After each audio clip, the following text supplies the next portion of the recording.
Nous sommes sur la départementale 11 à l'entrée nord d'Ajaccio. Cette route fait partie des 2000 km du tracé départemental. 2 entreprises privées interviennent ici pour le compte du Conseil général qui est cofinanceur du chantier avec la collectivité territoriale. Des travaux matérialisés en temps réel sur le site Inforoute 2A où est visible une quarantaine d'autres chantiers sur le réseau. Dans son budget 2015 affiché à 262 millions d'euros, le département réserve une part importante aux routes et ports départementaux, un peu plus de 40 millions d'euros, dont 80% iront à la voirie, ce qui représente 53% de la capacité d'investissement totale. Le directeur des routes, Éric Mouline, a vu cette enveloppe augmenter d'1 tiers depuis sa prise de fonction il y a 7 ans. Cela démontre bien la capacité de ce département à saisir, à mobiliser toutes les subventions, tous les cofinancements, en particulier en provenance de l'État dans le cadre du PEI, pour moderniser notre réseau de routes départementales. Au palmarès des départements les plus dépensiers pour les routes, la Corse du Sud arrive en tête. L'an passé, ses dépenses ont atteint les 357 € par habitant, loin, très loin des 151 € du département de la Haute-Corse, pourtant bon 14e du classement. 2 explications à ça.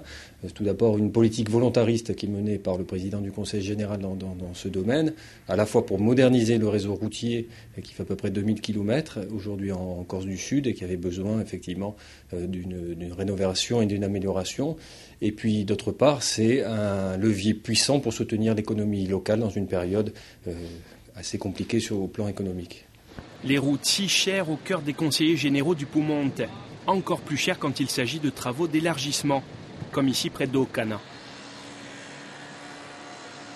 Quand il s'agit par exemple de faire passer une route napoléonienne, entre guillemets, qui fait 3,50 m de large, à une route moderne qui va avoir une chaussée, une bande roulante de 5,50 m, plus un fossé circulable de 70 cm, un accotement de 1 mètre, les travaux coûtent en moyenne 1 million d'euros le kilomètre. Vous voyez, donc tous les ans, finalement, on modernise près de 35 km, je dirais, seulement malgré tout.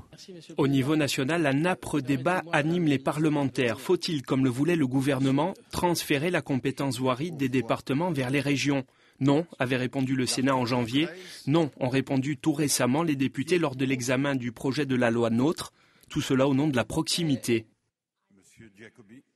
La proximité, c'est être en contact direct avec la population, en contact direct avec les élus locaux.